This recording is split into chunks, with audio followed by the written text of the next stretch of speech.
रसोऽहमप्सु Kaunteya प्रभास्मि शशिसूर्यः प्रणवः सर्ववेदेषु शब्दखे शब्दखे पौरुषं नुषु. O son of Kunti, I am the taste of water, the light of the sun and the moon, the syllable Om in Vedic mantras. I am the sound in ether and ability in man. This verse explains how the Lord is all pervasive by his diverse material and spiritual energies. The Supreme Lord can be preliminarily perceived by his different energies, and in this way, he is realized impersonally. As the demigod in the sun is a person and is perceived by his all pervading energy, the sunshine, so the Lord, although in his eternal abode, is perceived by his all pervading diffusive energies. The taste of water is the active principle of water. No one likes to drink seawater because the pure taste of water is mixed with salt. Attraction for water depends on the purity of the taste, and this pure taste is one of the energies of the Lord. The impersonalist perceives the presence of the Lord in water by its taste, and the personalist also glorifies the Lord for his kindly supplying tasty water to quench man's thirst. That is a way of perceiving supreme. Practically speaking, there is no conflict between personalism and impersonalism. One who knows God knows the impersonal conception and personal conception are simultaneously present in everything, and that there is no contradiction. Therefore, Lord Chaitanya established his sublime doctrine, Achinta Beda and Aveda Tattva, simultaneous oneness and difference. The light of the sun and the moon is also originally emanating from the Brahma Jyoti, which is the impersonal effulgence of the Lord. And the Pranava, the Omkara, the transcendental sound in the beginning of every Vedic hymn, address the Supreme Lord. Because the impersonalists are very much afraid of addressing the Supreme Lord Krishna by his innumerable names, they prefer to vibrate the transcendental sound Omkara. But they do not realize that Omkara is a sound representation of Krishna. The jurisdiction of Krishna consciousness extends everywhere, and one who knows Krishna consciousness is blessed.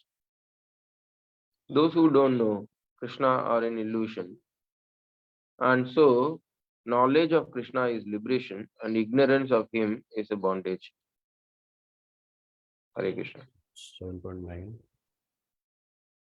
पुण्यगंध पृथिव्यां च तेजश्चास्मे विभावसु जीवनं सर्वभूतेषु तपश्चास्मे तपस्विषु. Translation: I am the original fragrance of the earth, and I am the heat in the fire. I am the life of that all that lives, and I am the penances of all the ascetics. Purport. Punya means that which is not decomposed. Punya is original. Everything in the material world has a certain flavor or fragrance. As the flavor and fragrance in a flower, or in the earth, in the fire, in air, in etc. The uncontaminated flavor of the original, the uncontaminated flavor, the original flavor, which permeates everything, is Krishna. Similarly, everything has a particular original taste, and this taste can be changed by the mixture of chemicals. So everything original has some smell, some fragrance, and some taste. Vibhavasu means fire. Without fire, we cannot run factories, we cannot cook, etc. And that fire is Krishna. The heat in the fire is Krishna. According to the Vedic medicine, the indigestion is due to low temperature in the belly. So even for fire is needed. In Krishna consciousness, we become aware that earth, water, fire, air, and every active principle, all chemicals and all material elements due to Krishna, means are due to Krishna. The duration of man's life is also due to Krishna. Therefore, by grace of Krishna, man can prolong his life or diminish it.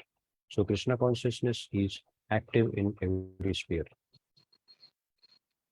Bijamam sarva bhutanam vidibhartas sanathanam Buddhir buddhimatham ashmi. Tejas tejasvinam aham. O son of Partha, know that I am the original seed of all the existence, intelligence of the intelligent, and prowess of the powerful.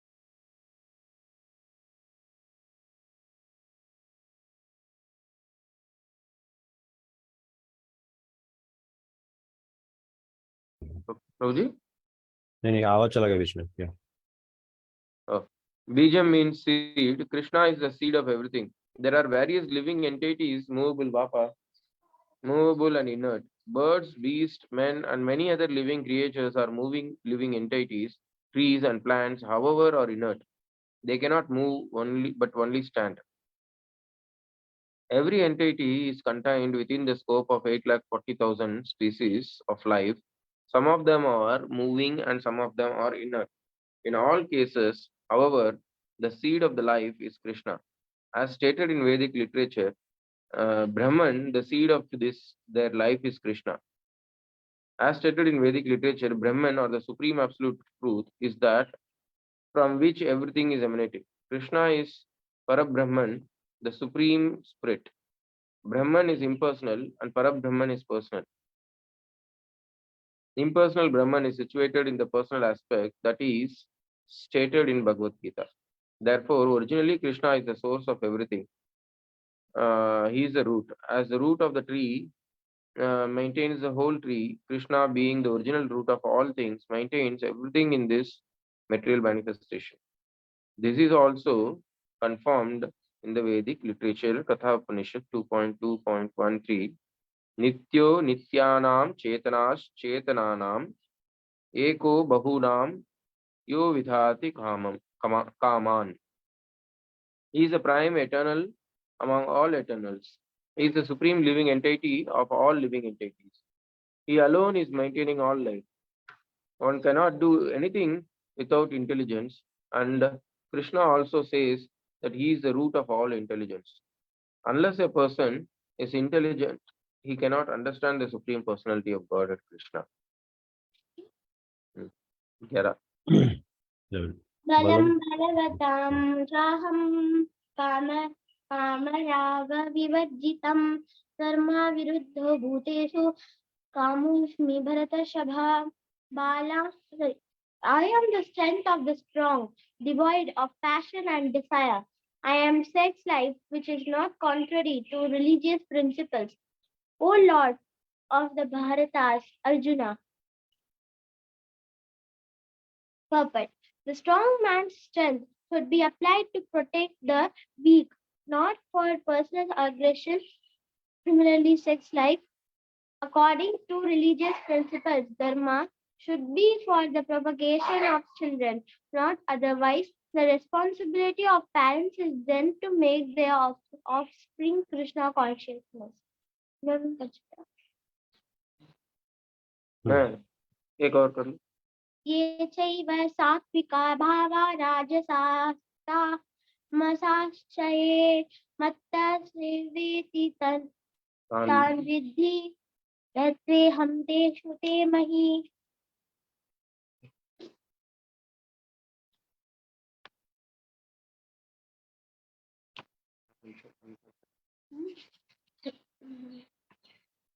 Know that all states of being, be they of goodness, passion, or ignorance, are manifested by my energy. I am, in one sense, everything, but I am independent. I am not under the modes of material nature, for they, on the contrary, are within me. Purpose. All material activities in the world are being conducted under the three modes of material nature. Although these material modes of nature are emanations from the Supreme Lord Krishna, he is not subject to them.